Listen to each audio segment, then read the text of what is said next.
இன்னைக்கு காலையில காந்தி மண்டபம் போனேன். காந்தி மண்டபத்தில் காந்தி சிலைக்கு மாலை போட்டு விட்டு அப்புறம் காமராஜர் சிலைக்கு மாலை போடலாம் என்று தோழர்கள் ஏற்பாடு செய்திருந்தார்கள்.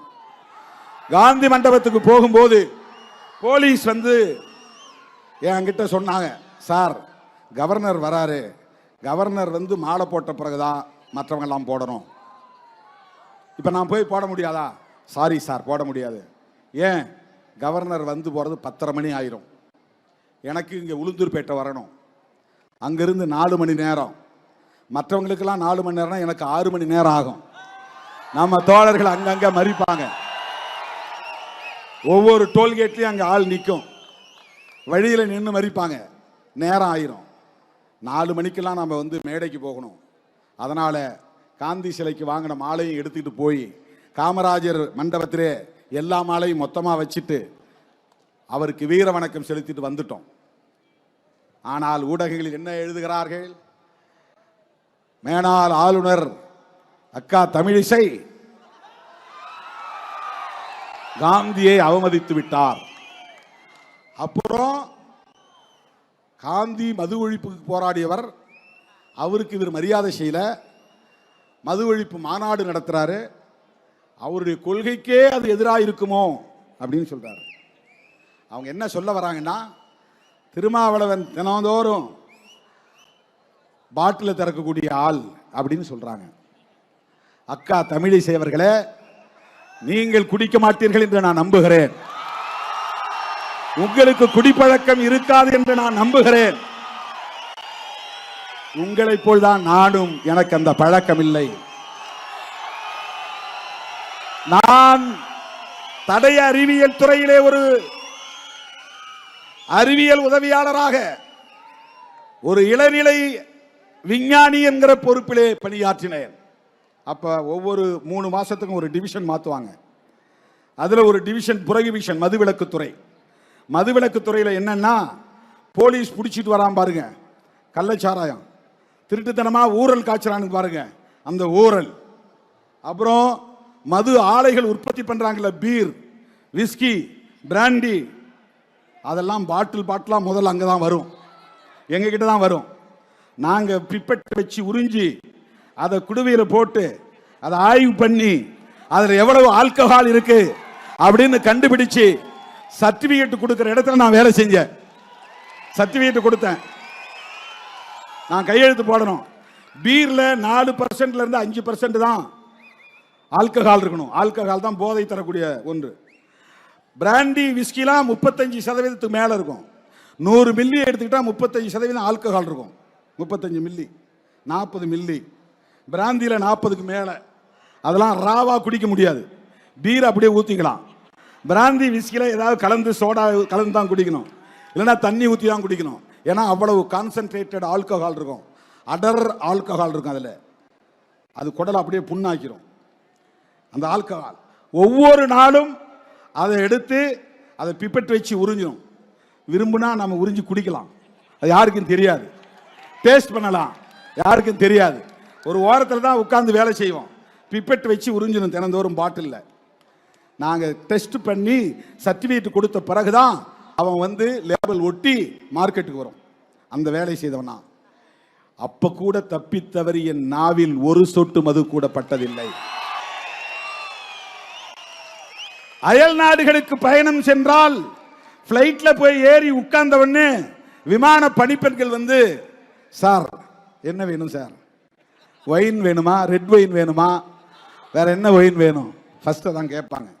போய் வண்டியில் ஏறி உட்காந்து பிஸ்னஸ் கிளாஸில் தண்ணி குடிக்கிறீங்களா கேட்க மாட்டாங்க, சாராயம் குடிக்கிறீங்களா மது குடிக்கிறீங்களா தான் கேட்பாங்க. 11 மணி நேரம், 12 மணி நேரம், 24 மணி நேரம் ஃப்ளைட்லேயே போகணும். அமெரிக்கா போனா வேற வழி இல்லை, எல்லாரும் அதில் குடிச்சிட்டு தான் போவாங்க. எத்தனையோ பல நாடுகளுக்கு நான் பயணம் செய்திருக்கிறேன். என் வாழ்நாளில் ஒரு முறை கூட அதை நான் தொட்டதில்லை. அக்கா தமிழிசைக்கு சொல்ல நான் கடமைப்பட்டு இருக்கிறேன். ஒரு டவுட்டோட கேட்குறாங்க, ஒரு டவுட், ஒரு சந்தேகத்தோட. ஒருவேளை அது அவர் கொள்கைக்கு முரணா இருக்குதோ, அதுக்காக சொல்றேன், அதற்காக சொல்லுகிறேன்.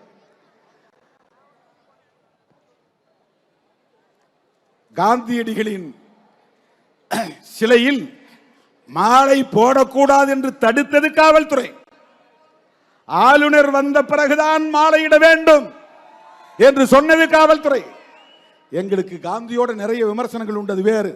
அவருக்கு இந்து மதத்தின் மீது நம்பிக்கை உண்டு, அடுத்த பிறவியின் மீது நம்பிக்கை உண்டு, சனாதனத்தின் மீது நம்பிக்கை உண்டு, சாதிய கட்டமைப்பின் மீது நம்பிக்கை உண்டு. தீண்டாமை மட்டும்தான் ஒழிய வேண்டும் என்று சொன்னார். அதனால்தான் அம்பேத்கருக்கும் காந்திக்கும் மோதல் வந்தது. நீ என்ன சாதி வாழ்கன்னு சொல்றீங்க, நான் சாதி ஒழிகன்னு சொல்றேன். இதுதான் அம்பேத்கருக்கும் காந்திக்கு இருந்த முரண்பாடு. நேருக்கு நேர் மோதல் நடந்தது. அந்த காலத்தில் காந்தி ஒரு சமூகத்திற்கு ஹீரோ என்றால் அவர்களுக்கு அம்பேத்கர் வில்லன், அம்பேத்கர் ஹீரோ என்றால் காந்தி வில்லன். அப்படித்தான் அரசியல் போனது. அதுதான் ஒரு காலத்திலே இருந்த அரசியல், அதுதான் ஒரு காலத்திலே இருந்த அரசியல். ஆனால் இன்றைக்கு நாங்கள் காந்தியடிகளின் பிறந்த நாளிலே இதை செய்கிறோம் என்று சொன்னால், காங்கிரஸ் கட்சியோடு நாங்கள் தேர்தல் உறவையும் கொண்டிருக்கிறோம் என்று சொன்னால், அதற்கு நாங்கள் உள்வாங்கி இருக்கிற 2 கோரிக்கை நீங்க புரிஞ்சுக்கீங்க. எவன் புரிஞ்சுக்கிறான் புரிஞ்சுக்கலாம், நமக்கு அதை பற்றி கவலை இல்லை. வேற எவனும் புரிந்து கொள்ள வேண்டிய அவசியம் இல்லை. திருமாவளவனை பற்றி யார் எது பேசினாலும் பேசட்டும், அதை நான் ஒரு பொருட்டாக எடுத்துக் கொள்ளப் போவதில்லை. என் தலைமையை ஏற்று என்னோடு களத்தில் நிற்கிற என் உயிரின் உயிரான விடுதலை சிறுத்தைகளே, எவன் குழப்பினாலும் குழம்ப கூடாது. காந்தி அடிகளை நாங்கள் இன்றைக்கு கட் அவுட் மூலமாக இங்கே வைத்திருக்கிறோம், படத்தை திறந்திருக்கிறோம். அவருடைய கருத்துக்களில் 2 கருத்துக்களை நமக்கு உடன்பாடு உண்டு. ஒன்று செக்யூலரிசம், மதசார்பின்மை. மதசார்பின்மை அம்பேத்கருக்கும் உடன்பாடு, ஜவஹர்லால் நேருவுக்கும் உடன்பாடு, காந்தியடிகளுக்கும் உடன்பாடு. அன்னைக்கு மட்டும் காந்தியடிகள் நேருவை கூப்பிட்டு, தம்பி நான் சொல்றதை கேளு, கவர்மெண்ட்டுக்கு ஒரு ஸ்டேட் ரிலீஜன் வேண்டும், இந்து மதம் இந்த அரசாங்கத்தின் மதமாக இருக்கட்டும் என்று சொல்லி இருந்தால் நேருவாலேயே மீறி இருக்க முடியாது. ஜவஹர்லால் நேரு காந்திக்கு கட்டுப்பட்டவராக இருந்தார். ஆனால் இந்துக்களும் முஸ்லிம்களும் ஒற்றுமையாக இருக்க வேண்டும், அவரவர் மதம் அவரவருக்கு, அவரவர் நம்பிக்கை அவரவருக்கு, அரசாங்கத்திற்கு மதம் கூடாது. இதுதான் மதசார்பின்மை. இதை சொன்னார் என்பதற்காகத்தான் RSS கும்பலை சார்ந்த நாத்துராம் கோட்சே என்பவன் கையெடுத்து கும்பிட்டு கொண்டே போய் அந்த மாமனிதரை பக்கத்தில் நெருக்கத்தில் நின்று துப்பாக்கியால் சுட்டுக் கொன்றான்.